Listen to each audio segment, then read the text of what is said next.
आज TVN 7 news channel के studio में जिला अध्यक्ष और सीनियर कांग्रेसी लीडर श्री अश्विनी कुमार जी आए हैं और सबसे बड़ा इशू आज का जो है वो जो मोदी गवर्नमेंट की पॉलिसियां हैं कि जितने भी सरकारी इदारे हैं उनको जल्द से जल्द बेचकर प्राइवेट लोगों के हाथ में दे दीजिए। वह प्राइवेट लोग भी वो वाले लोग जो 10-15 वो घराने या जो उनको फंडिंग करते हैं, हर काम के लिए करते हैं। और इसी कड़ी के अधीन उन्होंने सरकारी बैंकों को मर्ज करने की तैयारी की। मर्ज के बाद अब 3 बैंक मेन जो specially Punjab and Sind bank और बैंक ऑफ महाराष्ट्र और इंडियन ओवरसीज बैंक, इनको अब प्राइवेट हाथ में देने की तैयारी कर दी, जिसमें नीति आयोग को उन्होंने अपने द्वारा गाइडलाइन के गवर्नमेंट के पास अप्रोच की गई कि ये बैंकों को बेच दिया जाए।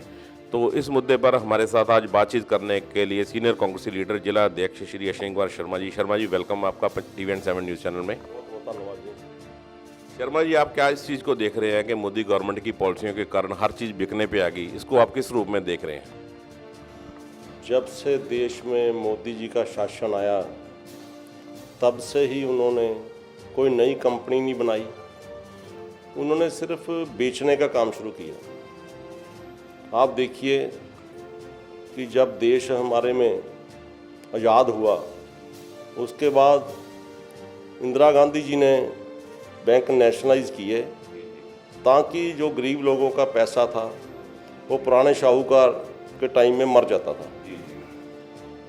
बैंक नेशनलाइज होने के बाद हमारे भारत देश में जो गरीबी रेखा थी उनको तरक्की के रास्ते पर लाया गया, उनकी मदद की गई, क्योंकि प्राइवेट जो बैंक उस टाइम भी थे तो वो शाहूकारों के बैंक थे, जब मर्जी उनका ख़राब कर देते थे लोगों का बिजनेस।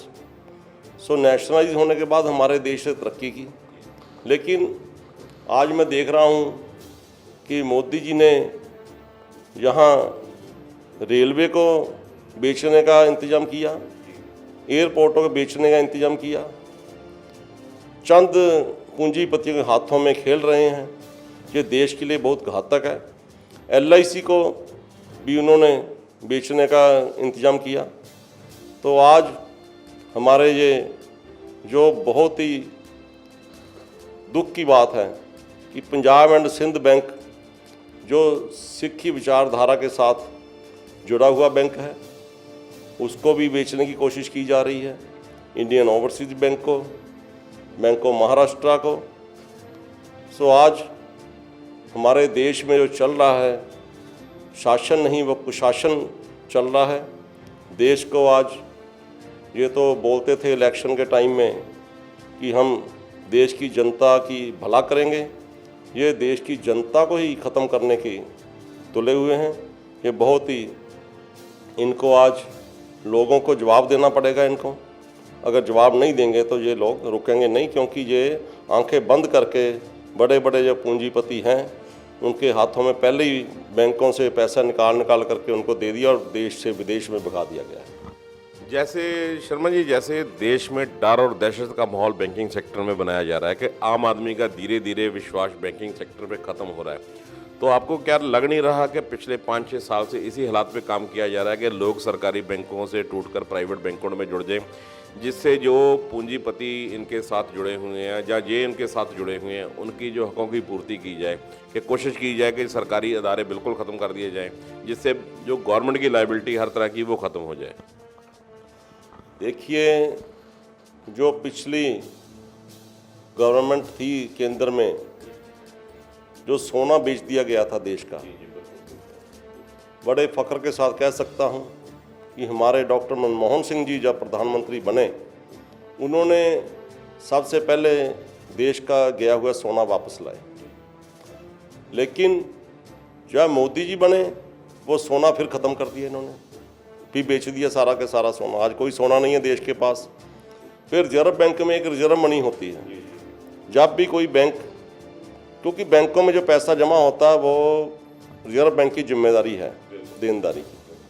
लेकिन पीछे आपने देखा कि येस बैंक की हवा उड़ी थी, उसमें सामने आ गया स्कैम, क्या क्या किया इन लोगों ने। सो आज वो रिजर्व मनी थी जो वो भी ख़त्म कर दी गई। बड़े बड़े जो इनके पूंजीपति है वो और बड़े हो रहे हैं और देश में गरीबी जो है और नीचे को जा रही है। दूसरी बात ये है कि जैसे इन्होंने बड़े जोर शोर से और डोल के साथ शुरू किया था, हम जनधन खाता शुरू कर रहे हैं, लेकिन अभी इन्फॉर्मेशन ये आ रही है कि ये जनधन खाते हैं वो सारे फ़ौरन बंद किए जा रहे हैं, और उसमें जो गरीब आदमी का किसी का 2000 था, किसी का 200 था, तो 500 था, वो भी सब खा गए। मतलब देना तो क्या था, जो उनके गरीब आदमी के पैसे थे वो भी खा गए। और दूसरी बात है जो हमने आज तक स्टडी की है, उसमें नॉर्मली क्या हुआ है कि जब भी रिजर्व बैंक से पैसा मांगा गया, जहाँ तो देश में कोई महामारी ऐसी हो जो कंट्रोल ना हो रही, तब रिजर्व बैंक से पैसा मांगा गया। लेकिन इतनी देश ने जंगें लड़ी हैं, तब भी रिजर्व बैंक से पैसा नहीं लिया गया, गवर्नमेंट ने अपने सोर्सों से काम किया। लेकिन ऐसी कौन सी है ये इन्होंने पॉलिसी बना दी है नागपुर की गाइडलाइन से कि इनको बार बार रिजर्व बैंक के सामने भीख मांगनी पड़ रही है। और सबसे बड़ी बात ये है कि ये कह तो रहे हैं स्वदेशी, मुझे तो लग रहा है कि जाते जाते जो मंत्रालय डिपार्टमेंट है वो भी बेच जाएंगे। आप इसके बारे में क्या कहेंगे? जो हालात बन गया है कि बैंक इनको लग रहा है कि इजी अर्निंग है, यहाँ आराम से बिक सकता है, पैसा मिल सकता है, तो इसलिए अब बैंकों के पीछे हो गए, और ख़ास करके उन बैंकों के पीछे जो मिनॉरिटी को एड्रेस करते थे, जैसे पंजाब एंड सिंध बैंक है, सिख कम्युनिटी को करता है, पंजाब को रिकमेंड करता है, तो इनको लगता है ये इनके सॉफ्ट टारगेट है, इसीलिए जल्दी निबेड़ रहे हैं। देखिए, मैंने पहले ही कहा कि मोदी जी के जो मित्र हैं वो बड़े बड़े इंडस्ट्रियलिस्ट हैं, उनके मित्र हैं, और उनको देश की जनता की परवाह नहीं है। उन्होंने तो एक ही देखना है कि अगर बाहर के किसी देश में गए तो वहाँ उनको कैसे फ़ायदा दिलवाना है, अपने देश में कैसे फ़ायदा दिलवाना है। वो जैसे एक बड़े बड़े पूंजीपति एजेंट की तरह काम कर रहे हैं उनके लिए। उनको आप कैसे देख रहे हैं कि अगर मान लीजिए कि मोदी गवर्नमेंट नहीं रुकती, पॉलिसी लागू करने के आमादा हो जाती है, जैसे उनकी पॉलिसी रही है कि वो हर काम जिस पे अड़के तो अड़के, जिसमें कोई वर्कर डूबता डूबते, एम्प्लॉय डूबता डूबते, उसको कोई मतलब नहीं। अगर ऐसे ही ये बैंकों को प्राइवेटाइज करेंगे तो कांग्रेस पार्टी के आप नुमाइंदा हैं और सीनियर कांग्रेस लीडर हैं, आप इसको किस ढंग से इनको देखेंगे और इनकी सपोर्ट कैसे करेंगे? जो यूनियन हमारे पास बार बार अप्रोच कर रही हैं, उनकी कैसे सपोर्ट करेंगे? देखिए, ये जनता को जागना होगा। अगर नहीं जागेंगे, आज ये जो कोरोना की महामारी फैली है, ये उसका भी फ़ायदा उठा रहे हैं ये लोग। उसमें भी क्योंकि लोग सोशल डिस्टेंसिंग रखनी बहुत ज़रूरी है, मास्क पहनना बहुत ज़रूरी है, और लोगों को ऐसे मौके में भी इन्होंने देखा कि अब कोई एजिटेशन नहीं होगी, तो ये इसका भी फ़ायदा उठा रहे हैं।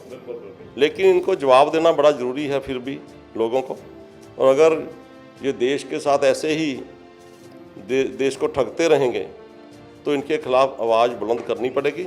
और हमारी ऑल इंडिया कांग्रेस कमेटी के अध्यक्ष श्रीमती सोनिया गांधी जी जैसे हमें आदेश देंगे वैसे हम इनके खिलाफ आवाज़ उठाएंगे। बहुत बहुत धन्यवाद। ये थे हमारे साथ श्री अश्विनी कुमार शर्मा जी, जिला अध्यक्ष कांग्रेस कमेटी शहरी।